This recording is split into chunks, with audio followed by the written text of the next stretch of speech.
네, 아들의 이름으로, 그러니까 올해 그러니까 광주 민주화운동 41주년 영화라는 이름으로 많은 분들이 기억을 하실 텐데요. 더군다나 오늘이 5월 18일 바로 또 그날이라고 하는 것을 또 많이들 기억하실 것 같고, 그래서 사실 오늘 그 참석하신 네 분께 간단한 인사 말씀과 더불어서 사실 워낙 질문을 많이 받으셨겠지만 오늘이 또 날이다 보니까 어떻게 또 이 영화를 또 연출하시고 또 출연하시게 되셨는지 그 계기 말씀을 좀 들으면서 시작을 하면 좋을 것 같습니다. 먼저 감독님부터 드릴게요. 예, 안녕하세요. 저는 아들의 이름으로 연출한 이정국입니다.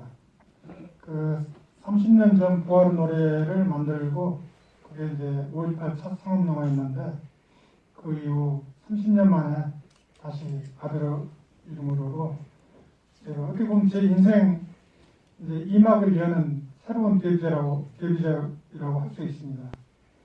왜 구태여 5.18을 또 다루냐 말씀을 하신 분들이 많은데 저는 아직도 5.18은 해결되지 않았고 아직도 그 진상들이 많은 부분들 아직 밝혀지지 않았어요. 물론 이제 작년에 국회에서 정식으로 이제 통과돼서 지금 진상조사위원회에서 많은 그 해결되지 않는 문제를 제기하고 있지만, 근데 저는 이 영화를 만들기 전에 사실 광주에서 오랫동안 한 10년 가까이를 최근 10년 가까이를 이제 그 노인분들 청소년들하고 이렇게 아마추어 영화 작업을 해왔어요.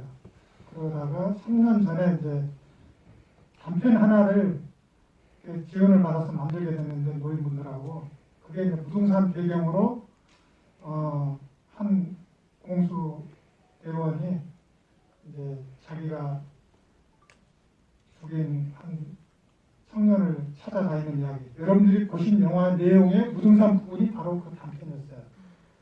근데 그걸 만들고 나서 다큐를 하면서 수많은 사람들을 이렇게 인터뷰를 하고 다니면서 이제 다큐를 찍다가 이 아들의 이름으로 만들어야겠다. 그리고 아직도 반성하지 않는 그들을 영화로나마 단절을 해야 되겠다 해서 이 영화를 만들었습니다. 네, 안녕하세요. 여기 한성기관에는 작년 말고 재작년까지는 매달 거의 와가지고 관객가입회와 그 독립영화들과 함께 자리를 많이 가져서 굉장히 저한테는 너무나 친숙한 그런 장소인데 오래간만에 여기 왔습니다. 아들의 이름으로는 재작년에 벌써 촬영을 했죠. 재작년 가을에. 그리고 작년에 코로나 때문에 그냥 넘어갈 수밖에 없었고 올해 이제 개봉을 하게 됐는데 전 이렇게 개봉을 하게 돼서 아주 기쁘게 반갑게 이렇게 생각이 됩니다. 감사합니다. 안녕하세요. 윤미선입니다. 사실 저도 코로나 이후에 극장을 많이 안 가게 됐었는데요. 이렇게 찾아주셔서 너무 감사드리고요. 그리고 오늘도 이렇게 5.18 날에 기념하는 영화를 만들어서 여러분을 뵙게 돼서 뭐라 그럴까요? 만감이 교차하는 것 같아요. 이걸 마음이 아프기도 하고 또 의미 있기도 하고 또 이런 아픈 그런 기억이 좀 씻어졌으면 좋겠다, 위로받았으면 좋겠다 하는 그런 마음이 드네요. 해주셔서 감사합니다. 안녕하세요. 이세윤입니다. 저도 결혼하고 나서 처음 연기 복귀작을 거의 6년 만에 또 이렇게 정말 대단하신 제가 존경하는 선배님들과 함께 촬영해서 너무 영광이었고요. 저도 오늘이 이제 5.18 41주년인데 오늘 이렇게 관객과의 대화를 하다 보니까 좀 묵직한 기분이 들기도 하고 어떤 책임감 비슷한 그런 감정이 드는 것 같기도 해요. 그리고 어려운 시기에 이렇게 많이 찾아주셔서 정말 감사드리고 개인적으로는 제가 여기 강 건너서 집이 굉장히 가까워서 자주 왔었는데 제가 안성기관에서 안성기 선배님과 관계까지 하는 게 약간 꿈만 같기도 하고 너무 기쁩니다. 감사합니다.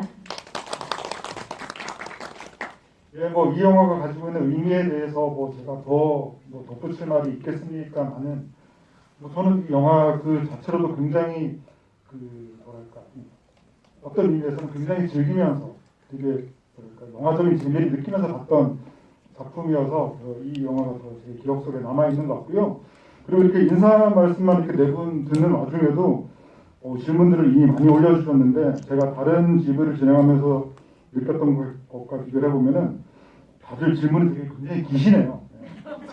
정말 뭐랄까 모두 다 이제 이 영화를 보시고 할 말이 많다 그런 얘기가 아닐까라는 생각이 듭니다. 그리고 오늘 이제 바로 9월 18일인데요. 오늘 제가 그 뉴스를 보면서 두 가지 소식, 서로 다른 소식을 접하게 됐는데 이제 하나가 뭐냐면은 JTBC였죠. 그러니까 5.18 광주 민주화 운동 당시에 실제 발포 명령이 있었다라는 증언을 하셨던 그러니까 JTBC와 인터뷰를 하셨던 분에 대해서 계속 고발을 하는 일들이 있었는데 오늘 그러니까 항소심에서도 이제 패소를 했다. 그러니까 JTBC가 그런 의견을 인터뷰에서 방송에 내보낸 것은 잘못된 것이 아니다라는 그런 결정이 내려진 판결이 있었고요. 또 하나는 굉장히 화가 나는 소식인데 돈 한 푼 없다라고 얘기를 했던 그 분이라고 해야 되나? 그분의 장손이 이제 차곡차곡 세계적으로 이제 뭐랄까 3대 세습이라고 해야 되나요? 가지고 있는 재산들을 계속 물려받는 일들이 계속 진행되고 있다. 그러니까 마치 이제 그분에게 이제 장손이 있다는 생각도 사실은 평소에는 해보지 못했는데 어쨌건 그 장손이라는 사람이 어느덧 30대의 나이가 돼서 그 집안의 모든 것들을 물려받고 있는 그런 준비가 착착 이루어지고 있다라는 그 뉴스타파 소식을 접하면서 굉장히 분노하게 되는 그런 상반된 소식을 접했던 오늘 5월 18일인데요. 그래서 뭐 감독님께 먼저 여쭤보고 싶은 것은 그 90년에 만드신 그 부활의 노래 말씀도 해주셨는데 제가 그 작품을 또 기억하는 이유는 그 당시 정말 꽃미남이었던 이경영 배우의 또 데뷔작이었던 걸로 기억을 하고 있고요. 그러니까 그 작품을 보면서 이제 느꼈던 점과 이제 이 아들의 이름을 좀 비교를 해보면은 그 당시 그러니까 지금보다 30년 전의 작품이다 보니까 정말 그 당시에 그 감독님의 혈기왕성했던 그런 것들이 그 영화에 많이 담겨 있었는데 사실 저는 아들의 이름을 보면서도 그 당시에 그 감독님의 그 혈기왕성했던 그런 것들이 전혀 이렇게 뭐랄까 죽지 않았구나 거의 그대로 이어지고 있구나라는 생각을 하게 됐는데요. 좀 거기에 대해서 좀 말씀을 해주시지 않을까 싶습니다. 사실은 그 영화는 만들고 나서 이제 그 당시 심리 때문에 많이 잘리고 제가 평생 처음이자 마지막으로 재판 법정에서 판사 앞에서 너 그렇게 자꾸 잘못했다고 빠락빠락 우기는데 이 대사가 굉장히 기억이 지금까지 남아요. 그 판사가 했다. 100만 원의 벌금이 나왔는데 제가 이제 정식 재판을 청구했거든요. 그래서 결국 제가 이제 혼자서 변호사 없이 항소해가지고 이제 50만 원 맞췄는데 결국 이제 힘들어서 그냥 돈 내고 말았죠. 그게 처음이자 마지막인데 그런 어려움을 겪다 보니까 20년간 5.18에 대한 트라우마로 인해서 5.18을 말하지도 듣지도 보지도 않고 지내다가 이제 아들의 이름으로 해서 다시 그때의 마음으로 돌아간 것 같아요. 부활의 노래처럼 그때 내가 조금 그리고 좀 미학적으로 어설퍼서 작년에 영상 자료원에서 이제 리마스터링을 해준 덕분에 제가 편집을 한 10몇 분을 자르고 편집을 다 다시 했어요. 영화 내용은 내용이지만 미학적으로 조금 좀 어색한 부분들이 많아서 그래서 이번 영화는 그래도 그때보다는 예산 조금 많지만 더 잘 만들어야겠다 하는 마음으로 접근했는데 뭐 다행히 좋은 우리 안성희 선배님 비롯해서 윤여선 씨, 이세영 씨, 박근혜 선생님 정말 우리 한국의 최고 배우들이 해주셔가지고 제가 새로운 정말 인생 2막 1년은 데뷔를 할 수 있어서 정말 기쁩니다.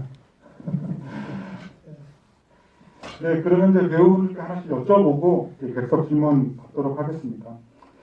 네, 안성기 배우분 얘기를 하지 않을 수가 없는데요. 제가 이 작품의 의미도 의미지만 안성기 배우분에게 있어서 이 작품이 어떤 의미일까 또 생각을 해보면 사실 안성기 배우에 대해서 뭐 국민 배우다라는 그런 수식어는 이제는 뭐 너무나 식상한 표현이 됐다고도 할 수가 있겠는데 제가 이 작품에서 안성기 배우의 그 연기를 보면서 되게 감탄하면서 뭔가 그 이종 감독님께서도 이제 새로운 이막이다라고 말씀하셨던 것처럼 안성기 배우에게도 또 다른 시작이자 이막일 수도 있겠다라는 생각이 들었던 이유는요. 저는 그 안성기 배우분이 이렇게 연기하신 이 캐릭터를 통해서 뭔가 안성기 배우가 그동안 그렇게 수많은 영화에 출연하면서 뭔가 공상이라 그럴까? 뭐 더 나아가서는 누군가는 그 망상이라고 할 수도 있겠죠. 공상, 망상. 그리고 그런 환상을 겪는 캐릭터를 연기하셨던 적이 있나?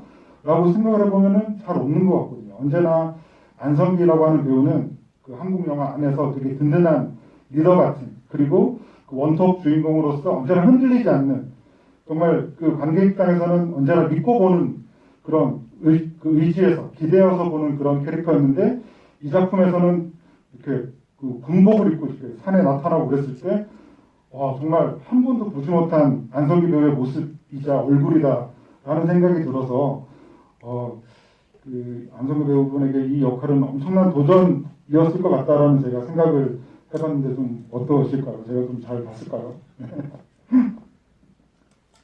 도전이라고 할 수는 없었고, 이 시나리오를 처음 받았을 때 느낌이 참 좋았어요.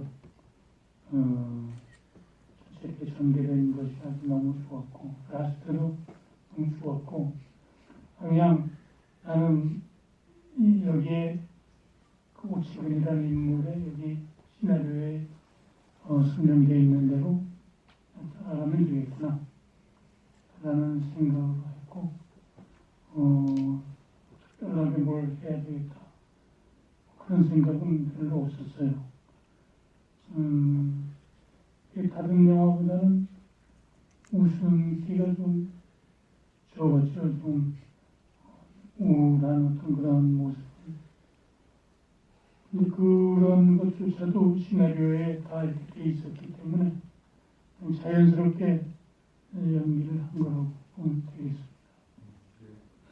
이어서 윤유선 배우에게 질문 드리고 싶은데요. 사실 저는 개인적으로 굉장히 오랜 팬이었다고 말씀을 드릴 수가 있겠는데 아까 이제 사석에서 뵐 때는 제가 너무 떨려서 제가 오랜 팬이었다는 얘기를 제가 충분히 전달드리지 못한 것 같아서 좀 아쉬움이 남기도 하는데요. 사실 이번 작품에서도 굉장히 힘드신 역할이었을 것 같고 특히나 최근작에서도 보면 또 하나의 약속 같은 작품에서도 정말 그 딸이 백혈병에 걸린 그런 엄마 역할이었고 또 올해 또 다른 영화도 한 편 개봉하셨잖아요. 간이역이라고. 그 간이역이라는 작품에서도 이 암에 걸린 딸을 지켜보는 그런 역할이어서 굉장히 그런 무거운 감정들을 많이 연기를 하셨고 이 아들의 이름으로에서도 비슷한 느낌이었는데 그래도 뭔가 이번 작품 같은 경우는 아까 말씀드린 그런 작품들을 비교하면 뭔가 누군가의 엄마라는 그런 식의 캐릭터가 아니어서 오히려 또 신선한 면도 있지 않았을까라는 생각이 드는데 좀 어떠신가요? 네, 맞아요. 사실 뭐 아줌마야, 처녀야 뭐 이런 게 나오잖아요. 저 사실 좀 민망하더라고요. 그래서 감독님께 감독님 제가 너무 늙은 거 아니에요? 이렇게 그런 말씀 드린 적이 있었는데요. 그것도 뭐 제가 너무 존경하는 안성기 선생님을 그런 뭐 약간 좋아하는 그런 마음이 있는 역할을 하게 된 게 너무 저는 좋았고요. 그리고 사실은 감독님께서 이 영화를 얼마나 오랫동안 준비하셨는지 제가 잘 알고 있기 때문에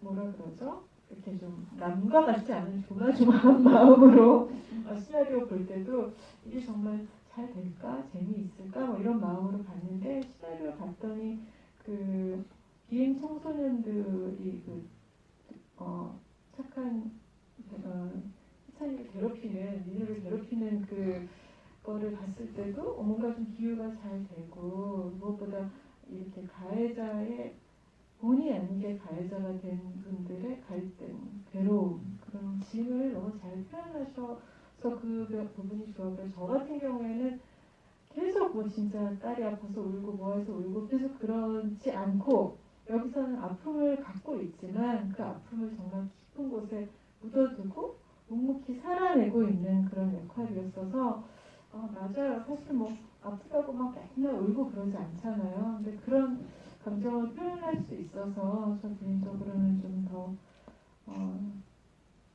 이 작품이 저한테 좀 작품의 의미가 있지만 저한테는 배우로서도 또 좋은 동기부여가 됐어요. 네. 특히 또 윤여선 배우 같은 경우 최근 그 여성의 날을 맞아서 그 세상을 바꾸는 시간 세바시의 강연도 하신 게 너무 잘 봤고요. 예, 혹시나 여기 혹시 안 보신 분 계시면 너튜브에서 세바시 윤유선 이렇게 검색하시면은 되게 좋은 말씀들 많이 해주십니다. 네. 아까 대기실에서 저한테 한마디도 안 하셨거든요. 감사합니다. 네, 좌석 배치가 좀 그래서. 네, 그리고 이 채팅방에 그 이세훈 배우님 오늘 그 깜짝 GV 참석에 대해서 이렇게 환영해 주시는 분들이 굉장히 많으신데요. 여기서 뭐 질문 보려보면 이제 이 아들과의 관계에 있어가지고 되게 좀 중요한 역할이신데 그 영화에 등장하실 때는 굉장히 좀 미스테리한 느낌으로 또 출연하시잖아요. 그래서 뭐 마찬가지로 뭐 이번 작품에서 힘드신 점이라든가 이런 것들 조금 질문해주고 계십니다. 글쎄요, 그냥 뭐 가볍게 얘기하자면 제가 이제 아들의 이름으로라는 영화에서 아들의 약혼녀를 맡았다고 하니까 그럼 아들은 누구냐 질문을 정말 많이 받았어요. 그런데 제가 뭔가 그 얘기를 하면 너무 이게 조금 스포일러가 될 것 같은 느낌이 들어가지고 그거를 이제 주변 사람들과 이제 뭐 관계자분들께 이제 말하지 않으려고 굉장히 애를 썼던 그런 기억이 있고요.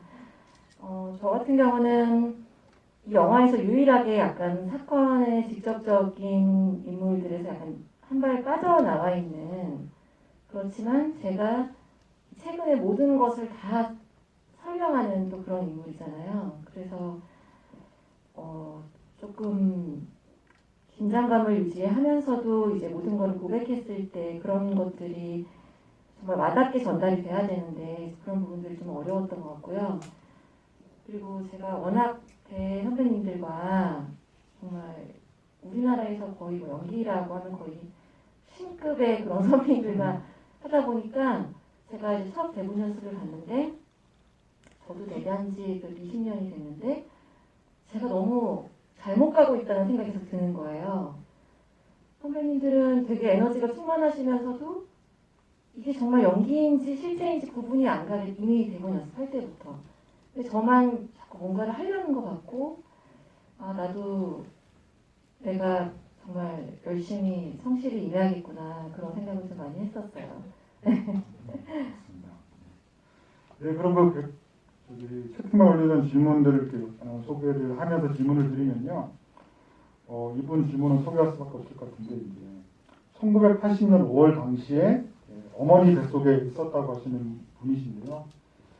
그리고 부모님이 그 당시 광주 인근에 사셨고 그때의 이야기는 어릴 때부터 늘 들어와서 관심을 가지고 있었다고 하시는데 그러면서 좋은 영화 정말 감사하고 많은 분들이 이 영화를 보고 잊지 않았으면 좋겠다라는 말씀을 해주시면서 감독님과 이 배우님들이 80년 5월 당시 각자 어떤 그 경험이나 기억 같은 게 있으신지 여쭤봐 주셨습니다. 예, 80년엔 저는 군인이었습니다. 그 해안 목포에서 배를 1시간 타고 가면 해남 화운반도 땅끝에서 해안 전투경찰을 하고 있었어요. 18일 날은 우리는 몰랐어요. 광주에서 그런 일이 일어났는지. 21일 날 제가 이제 99에 바로 먹고 갔다가 거기에서 친구 집에 잠깐 들렀는데 친구 여동생이 대학생이었는데 그때 전두환 이야기를 하면서 광주에서 많은 사람들이 그 군인들이 죽었다만 말을 듣고 저는 이해를 못했어요.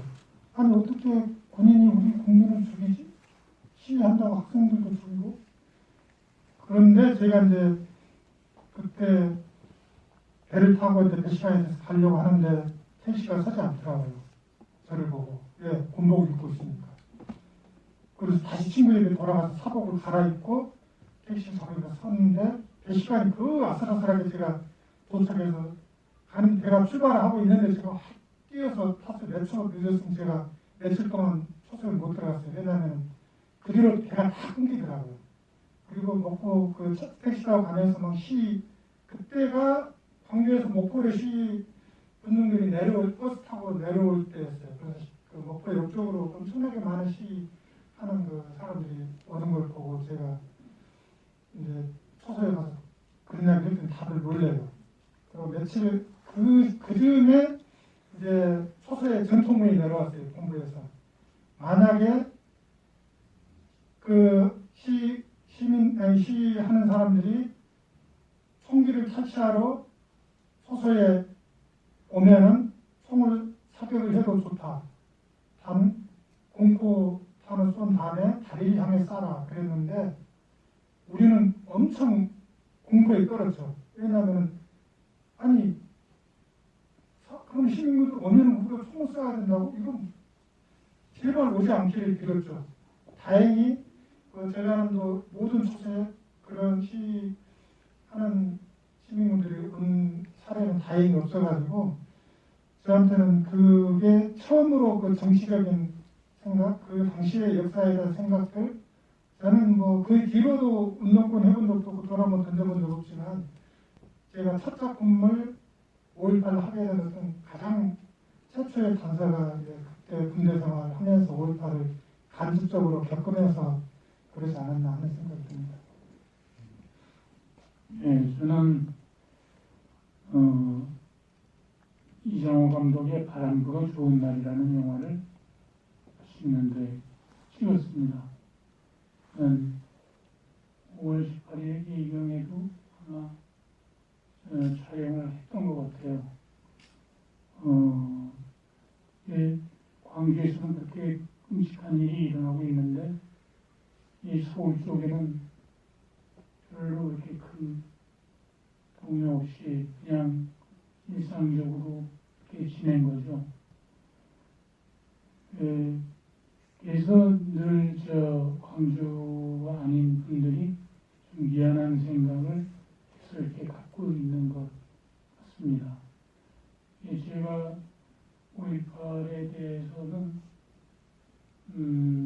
나중에 오히려 한참 뒤에 그 실상을 알게 됐고 당시에는 그 뉴스 볼 때 다 나온 통제된 그냥 그런 보도만 우리가 볼 수가 있어가지고 실상을 잘 몰랐죠. 나중에는 알 수가 있었습니다. 저도 그때 6학년 때였을 것 같아요. 그래서 뭐 정말 그때는 뉴스 보면은 뭐 반란군이 뭐 그랬다, 뭐 폭도가 일어났다, 뭐 이런 식의 뉴스를 보고 있었으니까 항상 좀 궁금했어요.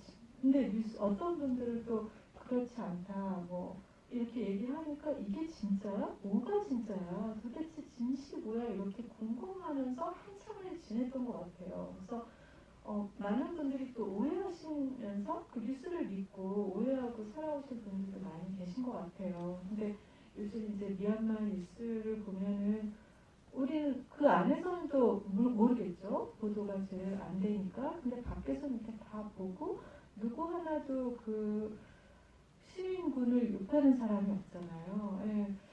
어떤 면으로서도 군이 그렇게 국민을 위협하면 안 되니까. 근데 그때 많은 광주분들이 오해를 받고 또 당하고 가족을 잃은 것도 어려운데 오해까지 받고 평생 그렇게 마음을 뭐라 그러죠? 상처를 입고 가시니까 진짜 저는 억울할 것 같아요. 저는 뭐 광주에 별로 가본 적도 없고 고향도 아니고 그랬지만 제가 생각할 때도 얼마나 많은 분들의 오해가 그분들을 어렵게 했을까 하는 생각이 들어서 왜 억울한 일 겪으면 계속 뭐 재심 받으면서 막 그거를 그 억울함이 풀렸을 때 되게 위로받아 하고 사람들도 저 사람 억울함이 풀렸다는 좋아하잖아요. 근데 광주는 좀 그런 통쾌한 진짜 진심으로 따뜻한 위로를 많이 받지 못하신 것 같아서 그분들의 마음이 좀 더 안타깝고 모르고 그 지냈던 세월 또 네, 그런 세월이 정말 죄송하고 그리고 또 더 억울한 거는 그 일에 대한 오해 때문에 많은 무지한테인 국민들이 저 같은 사람들이 나뉘게 됐잖아요. 많이 나뉘어서 서로 뭐 미워하고 왜 이렇게 유난하다 어쩌다 막 이렇게 하는 분위기가 된 게 진짜 우리나라 다 똑같은 국민인데 그렇게 갈등이 골이 깊어진 게 왜 시작이 됐는지도 모르게 깊어진 그런 세월이 좀 안타깝고 이제 영화 속에 오채근 같은 분들이 좀 많이 그런 마음의 짐을 지고 계신 분들이 많이 짐을 벗고 사과할 수 있는 용기가 좀 있었으면 좋겠고 또 마음 아픈 광주분들은 좀 위로를 받고 하는 계기가 됐으면 좋겠다는 생각이 들어요. 저도 질문 주신 분처럼 저도 그 당시에 80년 5월에 저도 어머니 뱃속에 있었어요. 제가 80년 8월에 태어났거든요. 그런데 이제 당시 저희 아버지는 기자이셨어요. 기자이셨다 보니까 좀 정보도 빨리 접하셨었겠죠. 그래서 하루는 이제 어머니한테 오시더니 큰일 난 것 같다. 이거 보통 일이 아니다. 굉장히 너무 막 놀라고 그런 겁에 질린 그런 표정으로 말씀을 하셨대요. 그런데 이후에 어머니가 거기에 대해서 물어보셨을 때는 이제 더 이상 거기에 대해서는 항고를 하셨다고 해요. 저도 이 얘기를 한 번도 들은 적이 없다가 제가 이 영화를 촬영하게 되면서 이제 어머니한테 들은 거예요. 그러다 보니까 그때 어머니가 그런 이야기를 들었을 때 그런 것들이 마치 영화의 한 장면처럼 제 머리에 그려지면서 이 영화와 뭔가 되게 일맥상통하는 게 있다고 느껴졌어요. 저는 근데 결국에 40년 뒤에 이 영화에 출연하게 된 거고 그러면서 저는 사실 직접적인 그런 뭐 관련이 있는 사람도 아니고 또 그런 세대도 아니지만 어떤 일이 됐건 이제 마음 아프고 커다란 상처가 있었을 때 그게 후배 세대에도 이제 그게 계속 반복되거나 이제 그대로 내려가는 게 아니라 한번 뭔가 치유되고 이런 것들이 바로잡아지는 그런 게 있으면 좋겠다는 생각이 들었고 그리고 이제 영화를 촬영하면서 광주에 방문하면서 공부하게 된 것도 많고요. 또 최근처럼 본의 아니게 어쩔 수 없이 그 상황에 가담했었던 분들이나 현재 피해자분들도 저 영화를 통해서 전부는 아니더라도 조금이나마 좀 치유가 되셨으면 하는 그런 생각이 있습니다. 그리고 또 이분 질문은 소개를 해야 될 것 같은데 정말 길게 가장 길게 이렇게 질문을 해주셨는데도 오타가 하나도 없어요. 정말 대단하신 것 같아서 일단 뭐 이분 질문 소개하기 전에 그러니까 범죄자들을 단죄하는 이 엔딩에 대한 뭐랄까 동의라 그럴까 쾌감에 대해서는 정말 많은 분들이 동의를 해주시면서 말씀을 많이 해주시고 있는데요. 근데 이번 질문은 이 5.18의 피해자가 아닌 가해자를 주인공으로 등장시켰다는 점에서 이제 영화 황무지나 박하사탕이 떠오르기도 했습니다. 분신으로 반성을 대신한 황무지의 주인공이나 그날의 광기를 지닌 채 일평생 살다간 박하사탕의 주인공과 달리 이 영화의 주인공은 결국 직접적인 행동으로 악을 단죄하는 모습을 보인 것 같은데 그리고 이제 마지막 영화 속에서 들려온 두 발의 총성에 대해서 질문해 주셨어요. 저는 이런 생각 못 해본 것 같은데 이 마지막 두 발의 총성이 이 살인자 전 씨와 박근영 배우가 연기한 장군을 향한 두 발이었는지 아니면 그 둘 중에 한 명과 자기 자신에게 향한 한 발이었는지 이렇게 질문해 주셨네요. 설마 그 질문이 나올까 했는데 또 나왔네. 사실 저는 그 둘 다 가능성이 있을 거라고 그냥 관객 입장에서 그래 그 두 사람을 죽였겠지 할 수도 있고 이제 어쨌든 최근에 그전에 계속 우울증에 걸려서 이제 자살을 하려고 했기 때문에 죽이고 자기가 자살했나 이렇게 될 수도 있는데 그것에 대해서 제가 정확하게 미리 답을 주는 것은 그게 중요한 것 같지 않아서 중요한 것은 한 발은 분명히 그 놈한테 쐈다. 그것만 확실하면 됩니다. 나머지 한 발은 자기한테 쐈는지 박근영 씨, 박기준한테 쐈는지는 그건 저도 잘 모르겠어요. 우리 최근한테 물어봐야 쏘신 분이 아신가요? 어떤 마음으로 쏘셨나요? 네, 저는 분명히 낮은 거는 저를 썼습니다.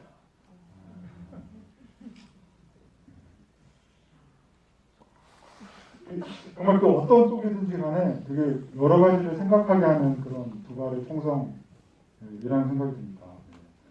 네. 그리고 이거는 뭐 저도 사실 좀 궁금했는데요. 그 한강식당 약간 맛집 같아 보이는데 어떻게 또 섭외를 하셨고 또 어떤 식당이고 여기서 나오는 그 할머니 배우가 식당 실제 주인이신지 궁금하십니다. 사실 저희가 이제 많은 현직분들이 출연을 하셨어요. 근데 한강식당 사장님 역할은 좀 비중이 많고 대사가 많으시기 때문에 아마 연기자를 섭외를 감독님이 하셨는데 그분이 안 오셨나 봐요. 촬영티가 얼마 안 된다고 안 하시는 것 같아요. 네, 그래서 그래가지고 당일에 이제 촬영해야 되는데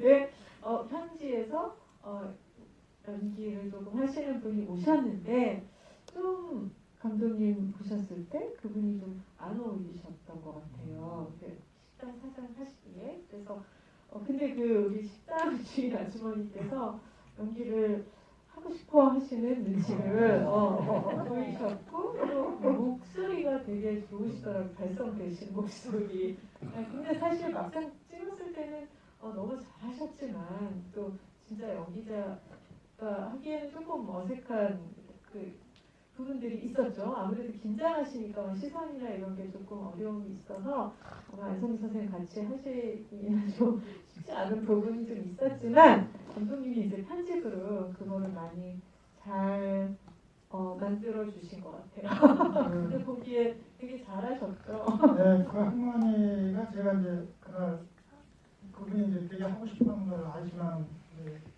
그분도 그렇고 그랬는데 어쩔 수 없이 그분을 해야 했어요. 근데 제가 단지 하나 믿었던 건 발성이었어요. 목소리가 되게 좋고 전형적인 그 전라도 사투리가 제대로 묻어 나오는 거. 근데 하다 보니까 이제 옆에서 뭐 연기하신 분이 좀 가르쳐 주긴 하면서 뭐 했는데 발성이 너무 좋아서 괜찮다 했는데 막상 편집에서 1차 편집에서 사람들을 보여줬을 때 다 그 한 명이 지적했어. 아우 너무 어색해요. 막 큰일 나다 싶어가지고 편집에서 그분의 시선을 발성은 좋은데 시선을 최대한 잘라냈어요. 그러니까 그분이 조금만 이야기하면 얼려 우리 배우들은 넘기고 하다 보니까 그 다음 편집에서 이제 그렇게 한번 사람들한테 모이랬더니 그분 이상하다는 사람 아무도 없었어요. 야, 영화는 역시 편집이 예술이다. 정말이에요. 그 예고분이 이제 우리 영화 그 자막, 영문 자막 감수해주면서 보고 나서 내가 묻지도 않았는데 그 할머니 되게 캐릭터가 재밌다고 그런 얘기를 하더라고요. 그래서 야, 이게 편집의 힘에 의해서 또 이 발성이 좋으니까 할머니가 너무나 전라도 사투리 구수하게 하니까 그럼 실제로 그 한강식당 그 지금 완전히 지금 그분 스타가 됐어요. 광주에서. 그 앞에 구청장이 막 와서 뭐 선물 주고 뭐 거기 아주 앞으로 잘 될 것 같아요. 막 촬영하시다가 이제 식사 시간 되면은 사장님 주방에 들어가서 막 음식 해서 저희 또 먹게 해주시고 그랬어요. 맛집은 맞군요. 그리고 또 영화 속에서 보면 그 의도적인 어떤 기호처럼 보이는 그 요소들이 많이 있죠. 그러니까 뭐 컴퓨터 옆에 있는 그림이라던가 혹은 또 피카소의 그림도 있고요. 또 잃어버린 시간을 찾아서 같은 그런 책들도 영화 속에 들어가 있는데 또 어떤 의도로 이렇게 배치하신 건지에 대한 질문도. 그 질문 하셨어요? 네네네. 진짜 반갑네요. 누가 질문하셨는지. 그 지금까지 그 질문을 한 사람이 없어가지고 야 내가 그걸 아는데 심어놨는데 왜 이거 알아봐줘야 돼. 모르지? 네. 물론 한 번 보면 모르겠지. 혹시 두 번 보신 거 아닌가요? 그 사실 이제 그 나는 관객들은 몰라도 상관없다. 단지 내 생각을 거기다 다 화면 곳곳에 심어놓자. 이제 그랬고 그 옆에 그 그림이 프란시스 고야 그 주인공이 최근 옆에 있는 그게 고야의 그거죠 그 판화 그 유명한 거예요. 그게 이제 이성이 잠들면 악마 괴물이 눈 뜬다라는 그래서 그게 이제 하나 상징으로서 제가 이제 해놓고 피카소 그림을 내가 그 이제 작은 막 뭔가 있었을 법한 그 공간 그것이 일종의 이제 프로이트로 보자면 1위의 공간이죠. 그 오체근한테 거기에 이 이제 들어있는 그 공간에 제가 이제 그걸 해놓은 것을 어떻게 보면은 그 피카소가 우리 6.25의 그 참상 학살 장면을 피카소가 그린 우리 한국을 소개한 유일한 작품이잖아요. 이제 그런 등등으로 제가 사실 깔아놓은 게 많아요. 가령 혹시 터널 질문 없었죠? 터널 질문도 있습니다. 진짜요? 네. 이번에 수준이 높네요. 되게. 그 질문도 아무도 안 해가지고 내가 그 기껏 그렇게 깔아놓고 보충 촬영까지 해서 라스트 씬은 다 끝나고 제가 한참 있다가 편집하다가 마지막에 그 보충 촬영해서 끝에 다 터널 빠져나온 걸 넣었거든요. 그래서 그게 일종의 이제 트라우마. 이 주인공의 그리고 관객 분들이 그 터널 속을 지금까지 왔는데 내가 이 영화로서 터널을 빠져나오게 하겠다. 제 나름대로 엄청나게 다 깔았어요. 근데 질문을 아무도 안 하길래 내가 한두 번 더 보셔야지. 수준이 높으시네. 고맙습니다. 네. 안성기관을 찾는 관객들의 수준이 그럴 것일 것 같습니다. 그리고 또 그 반복적으로 또 여쭤보시는 게 그 새의 의미도 새 영화 속에 등장하는 새. 근데 뭐 예상 뭘 그 앵무새가 파란새인데 파란새가 어떤 그 특별한 희망을 의미하시는 건지. 네, 그 이제 앵무새 진짜 수준 높으시네. 그냥 이제 아무도 질문 안 했구나. 사실 그거 되게 힘들었어요. 그 앵무새 제가 직접 사러 가서 그 훈련해야 우리 선배님하고도 이렇게 같이 앵무새를 넣는 노령 해가지고 다 한 거거든요. 근데 그 사진을 보면은 다들이 그 앵무새를 좋아하고 그 기르고 이제 그랬던 게 있어요. 그래서 다 복선이거든요. 처음에 죽으려고 했을 때 그 앵무새가 이렇게 있을 때 그 앵무새는 길들여진 앵무새를 그렇게 두면 그냥 죽어요.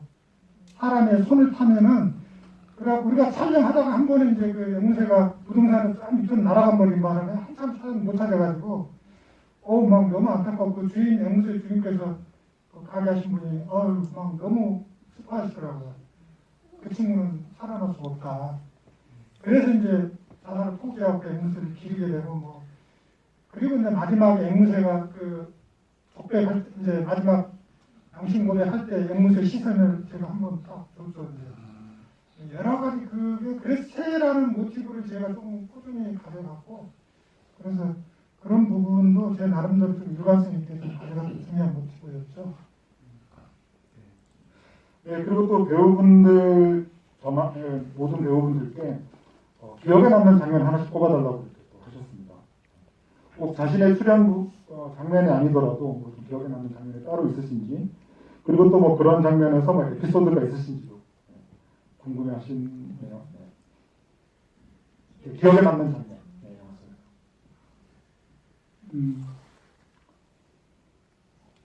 액션 장면? 벨트 액션 장면. 우리 벨트는 우리 이정국 감독께서 처음 책 읽는 날 그날 막 벨트를 풀러가지고 있다고 저한테 막 이렇게 알려줬어요. 그래서 제가 그때부터 그 벨트를 집에서 이제 연습을 했죠.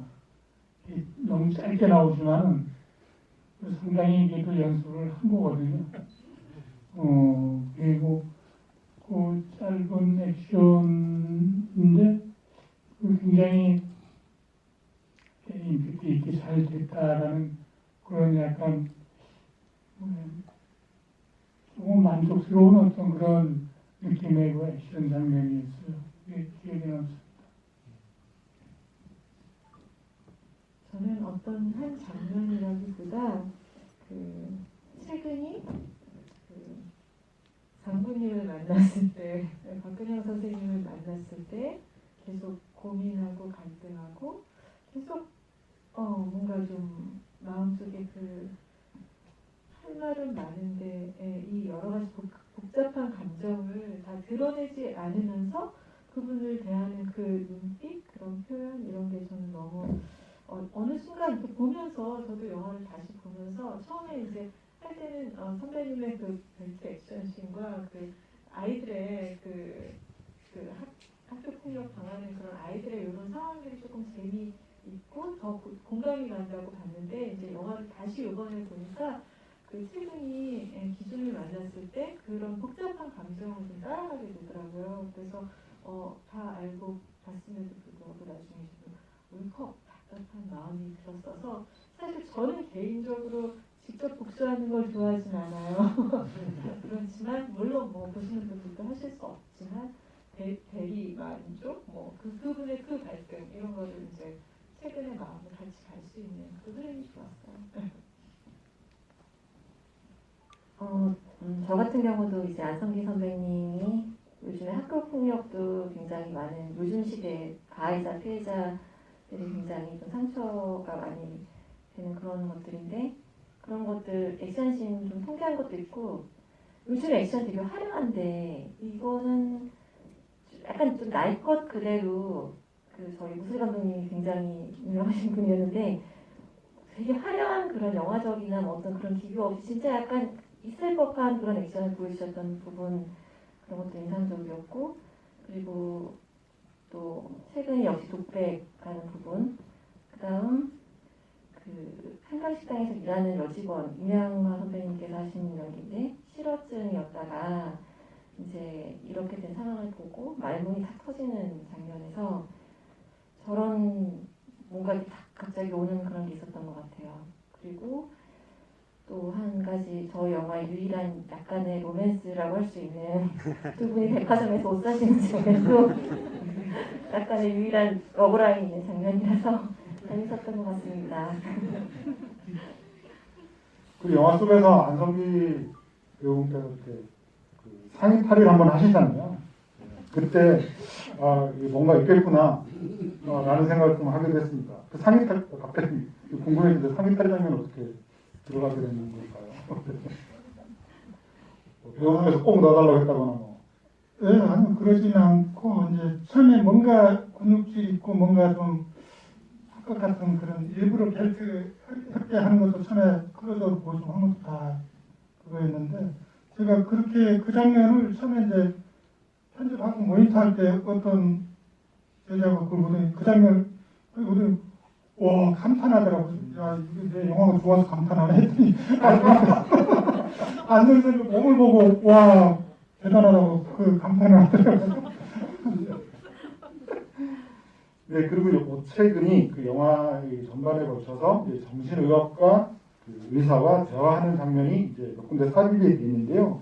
그 대화하는 장면의 어떤 타이밍, 그 시점이 언제인지, 그러니까 그 시기별로 이렇게 딱 삽입이 되어 있는 건지 여쭤보셨습니다. 복수의 전인지 후인지 이런 것도 좀 궁금하시고요. 예, 이제 어차피 그 계속 정신 치료, 심리 치료를 이제 받고 있는 거니까 이제 뭐 강주에 가기 전에 또 강주에 한번 갔다 와서 마지막 결행을 하기 전에 이제 그런 식의 이제 타임을 제가 계산해서 했죠. 그래서 사실 이제 원래 정신과 의사 역할을 제 친구인 송영창이 이제 해줬는데 처음에는 얼굴 보일까 하다가 그것보다 영화적으로 이렇게 관객을 향해서 이렇게 자꾸 보면서 이렇게 치료 이야기하는 느낌이 좋을 것 같아서 대사만 넣고 이제 의사 얼굴은 안 보여주고 했죠. 그런 부분들이 저한테 상당히 중요할 것 같았어요. 그리고 또 이 영화를 제작하는 과정에서 혹시 어떤 외압이라든가 우리 힘든 점이 없으신지 좀 여쭤보네요. 요즘에 이런 상황에서 예약이 있을 수가 있나요? 전혀 없죠. 그 부활은 노래 때도 사실은 저희들은 이제 그때도 그냥 몰래 찍었으니까 없었고 그때 끝나고서도 직접적인 예약은 그 당시에 없었지만 지금은 당연히 그런 게 있을 수가 없죠. 그리고 이제 지난 어디에서 한번 뭐 힘든 게 촬영하면 제일 힘든 게 없었냐 그러는데 그 힘든 게 전혀 없이 너무너무 많은 게 순조롭게 됐던 것 같아요. 그래서 이상하다? 왜 이렇게 재밌지? 제가 저는 지금까지 가장 행복하게 촬영을 했던 작품으로 기억이 돼요. 물론 그 전에 뭐 많은 좋은 작품들 재밌었지만, 근데 그게 이제 서로가 다 이 배우들하고 스태프들하고 다 소통이 되고 그 중에 이제 일이 이거 하늘에서 도와주나? 뭐 이런 생각을 하게 됐던 게 한 번도 우리가 촬영하다 보면 펑크가 날 때가 있거든요. 누군가가 펑크를 내거나 아니면 날씨가 비가 오거나 그러는데 비도 우리 촬영할 때는 안 오고 그런데 이제 한 번 딱 비가 꼭 필요한 장면이 여러분도 보셨지만 한 장면 있잖아요. 그거 찍으려고 그러는데 되게 고민되는 거예요. 그 강우리 하나 차 빌리려면은 100만 원? 이건 아까운데. 근데 마침 비가 딱 뭐 찍는 데 오고 있더라고요. 그래서 이거 찍읍시다. 그래가지고 부랴부랴 찍었는데 실제 강우기를 한 것보다 훨씬 효과가 좋았어요. 이제 그런 식으로 너무나 많이 도와줘가지고 이제 촬영을 무사히 정말 즐겁게 사실 조감독도 없이 서울에 연출부 한 명, 광주 연출부 한 명 이렇게 해가지고 혼자서 많은 걸 감당하면서 우리 선배님 의상 체크해줄 사람도 없어가지고 선배님 직접 의상 배우들 다 직접 알아서 했고 박근영 선생님 의상은 저하고 우리 대표하고 같이 구리 시장에 가서 옷 구하고 막 이런 식으로 분장도 피 나오는 그런 장면이 있을 때 아니면 없었어요. 그래서 이런 어려움에도 불구하고 영화 무사히 나와서 정말 누군가가 하늘에서 도와준 것 같았어요. 그리고 또 제가 영화를 보면서 되게 그냥 혼자서 되게 좀 빵 터졌던 장면이기도 했는데요. 그러니까 그 남자친구인 척 연기를 하는 그런 장면을 이제 부탁하는 그 카페 장면이었는데 그때 대사가 있잖아요. 내가 뭐 배우도 아니고 뭐 이렇게 하는 대사가 있는데 이렇게 약간 의도적으로 들어간 거였는지 혹은 뭐 애드립이었는지 이렇게 여쭤보시는 분이 계십니다. 그거는 저 시나리오에 나와 있는 데서 했어요. 그럼 쓰신 아니 그건 뭐 자연스럽게 그렇게 할 거라고 생각했고 이제 그 뒤에 하나 더 제가 넣었던 사람들이 모니터 때부터 시사에서 다 웃더라고요. 이제 그러면 뭐 이렇게 나이 차이가 조금 거하지 않을까 그랬더니 그러시 웃으니까 그렇다고 너무 웃지 마시고 주름 보여요. 그 장면에서 되게 많이 웃더라고요. 근데 제가 그 대사를 왜 넣냐면은 처음에는 없었다가 윤여사 씨하고 안성기 선배하고 나이 차이가 좀 나 보이잖아요. 제가 사실 윤여선 씨 원래는 윤여선 씨는 나이가 좀 더 있어야 됐어요. 제 원래 설정에는. 근데 윤여선 씨가 하려다 보니까 안성기 선배 나이 차가 나면 어떡하지? 그래서 그런 유머라도 좀 내야 되겠다. 실제로 웃으면 안 선배님이 조금 그게 많이 보여요. 그래서 그걸 그냥 하나 가볍게 이야기해야 되겠다 했는데 저는 그 웃길 거라 생각 안 했는데 그 영화 볼 때마다 많은 분들이 거기서 다 웃더라고요. 애드립이냐고 물어보시는 분도 꽤 있었어요. 네, 그리고 사실 이 영화는 또 무등산이라고 하는 공간이 중심이 되고 있는데 이 무등산 같은 경우에 피해자는 피해자대로 또 가해자는 또 가해자대로 이 무등산을 떠나지 못한다고 하는 그 설정이 저는 굉장히 중요하다는 생각이 들었는데요.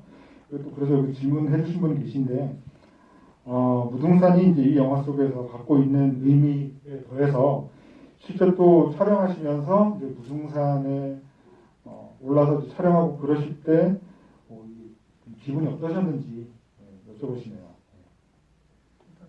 선배님 무등산 올라갈 때 기분이 어떠시는지 한번. 이번 촬영하면서 처음 무등산 올라갔었어요. 그러시군요. 산이 아주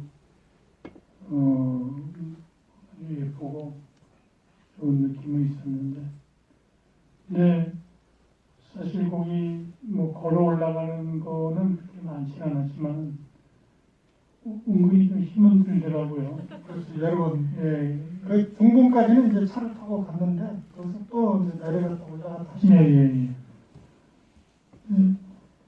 뭐, 이 영화상으로 워낙에 중요한 장소이기 때문에 그리고 거기 소나무가 한 그루 있는 곳이 분위기가 참 묘했어요. 이제 뭔가 상징하는 것 같은 그런 느낌이 있고 그런 마음이 저한테 들어왔고 사실 그 이제 뭐 다들 보면 이제 그 느낌은 아셨겠지만 무등산이랑 천호동인가 상당히 높아요. 그리고 도시 바로 옆에 그렇게 높은 산이 있는 게 우리나라에서는 무등산이 제일 높거든요. 그리고 실제로 무등산 올라가면 광주 시내가 다 내려다 보여요. 일종의 목격자 역할을 한 거죠. 그리고 그 소나무 같은 경우는 굉장히 묘하게 금방 말씀하신 것처럼 옆에 바위 사이에 묘하게 났는데 굉장히 오래된 소나무인데 저는 이제 그것을 광주 사람들의 어떤 정신, 뭐 그런 상징으로 저는 이제 생각을 했죠. 저는 개인적으로 이제 워낙 숲이나 나무를 좋아해서 제 모든 영화에는 그런 나무나 숲이 등장하지만 편지, 산책 뭐 그래서 저는 무조건 영화 나오면 이제 그걸 먼저 설정을 하고 이야기 시작하거든요.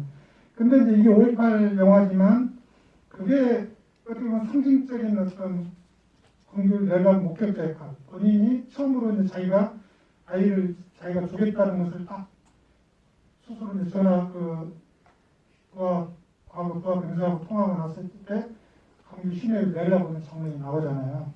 그래서 이 무등산을 중요한 공간을 실제로 거기가 광주에서 사순 가는 길이 도로는 다 막혀 있기 때문에 실제로 그 당시에도 사순 관련된 그 무등산을 그 길을 넘어서 사순으로 가는 길이 있어요. 그래서 그렇게 많이 하다가 그 사이에 이제 산에서 안매장당한 사람 학생들도 있었고 그랬기 때문에 제가 많은 증언록을 보고 그 사실을 바탕으로 이제 설정을 한 거죠.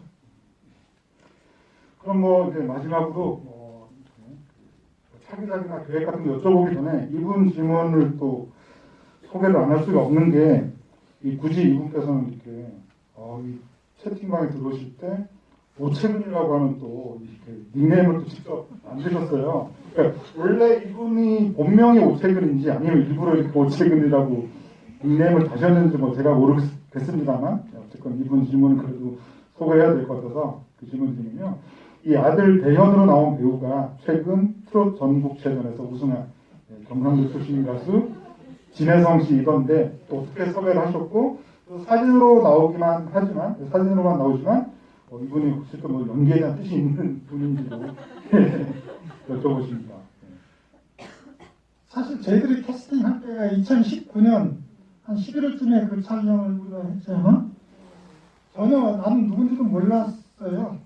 단지 이제 우리 PD가 아는 그 대표가 그 소속사 진혜성이 이제 있는데 제가 아들을 이제 구하는 과정에서 사진만이 필요한데 우리 안 선배님하고 좀 어울릴 만한 인물을 찾는데 이것을 과정하다 보니까 한 30대 중후반에 돼야겠다니까 찾는데 그 진혜성 사진을 주는데 좀 비슷하더라고요. 그래서 해보자 했더니 하겠다 그래가지고 그때 이제 사진관에서 사진 찍고 했죠. 근데 갑자기 작년에 오랬네. 막 트롯에서 엄청 뜨는 바람에 야 이게 뭐야? 그래서 도대체 그 아들이 유명해져서 저도 당황했습니다. 그러니까 이분 그 팬 입장에서는 이 진혜성 씨가 계속 앞으로 연기를 좀 더 할지 어떨지 뭐 그런 생각은 없는 것 같은데요. 노래를 잘하니까 뭐 노래 쪽으로 근데 이제 뭐 사람 인생이라는 또 모르죠. 근데 그때만 해도 뭐 전혀 연기보다는 너무나 착하고 좀 순수해 보이는 친구여서 그냥 노래를 나 한 번도 그 당시에 들어본 적도 없었다가 이번에 이제 트롯 어디 나온 거 보고 깜짝 놀랐죠. 와 노래 정말 잘하구나. 네, 이제 좀 마무리해야 될 것 같은데요. 네 분께 뭐 공통적으로 역시나 또 많이 여쭤보시는 게 차기작에 대한 거하고 그리고 앞으로 이제 이 작품이 배우인 나에게 좀 어떤 의미로 남아 있을지 그리고 또 배우로서 또 앞으로 어떤 목표가 있으신지 그런 좀 광범위한 질문들 있습니다. 뭐 이렇게 그 얘기로 오늘의 자리를 마무리하면 어떨까 싶습니다.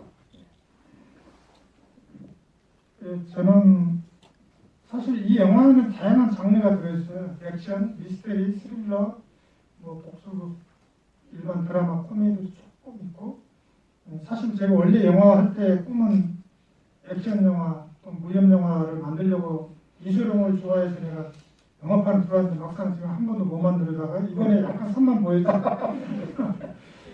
그래서 이제 앞으로 뭐 편지같이 약간 심파지만은 약간 그 멜로 영화 그냥 사람들한테 그냥 그 재미한 눈물 깎아낼 수 있는 그런 영화도 만들고 싶고 지금 일단은 이 영화가 조금 많은 사람들한테 좀 보여진 다음에 갖고 있는 시나리오는 많지만 워낙 저도 그 사이에 이제 엎어진 게 많아서 이제 조만간 또 새로운 작품으로 여러분 뵐 수 있지 않나 싶습니다.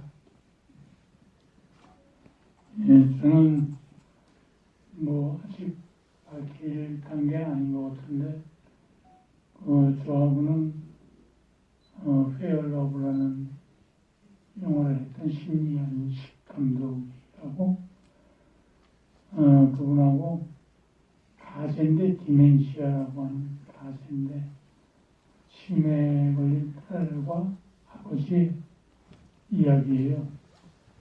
예, 이 이야기는 좀 재미있는 것 같아가지고 어떤 하자 돼가지고 올 가을쯤에 할 예정이고 지금 작년에 찍어놓은 작품은 있습니다. 김학민 감독의 한산이라는 영화, 거기에 어영담이라는 장수로 이제 내년에 개봉한다 그러죠. 올해는 넘긴다고 그러는데 그렇게 돼 있습니다.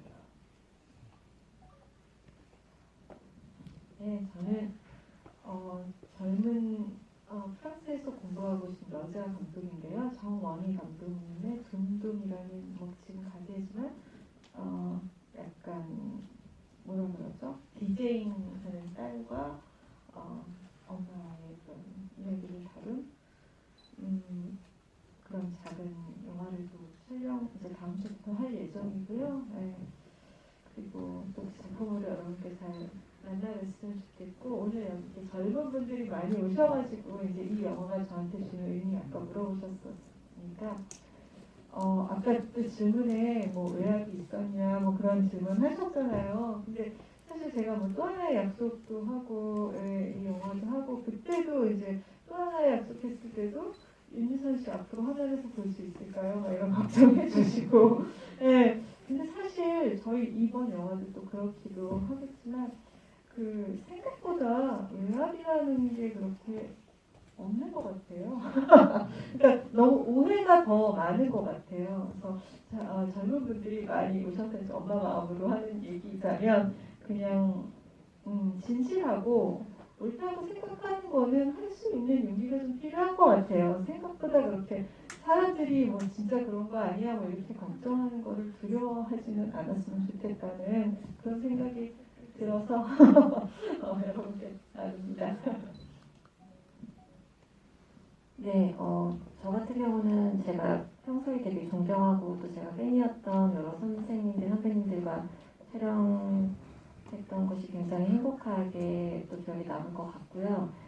아까 이제 대기실에서 저희끼리 우스갯소리로 이제 한강식당 사장님이 지구에 오셨어야 됐다 이런 얘기 했을 정도로 그 현장 분위기가 굉장히 화기애애하고 좋았습니다. 그래서 되게 촬영장 분위기가 너무 행복했었던 것도 기억에 남을 것 같고 개봉을 기다리면서 이제 코로나로 무산된 작품도 있었고 육아하면서 그동안 조금 일하는데 조심스러움이 있었는데 이제 앞으로 다양한 모습으로 인사드리도록 하겠습니다. 감사합니다.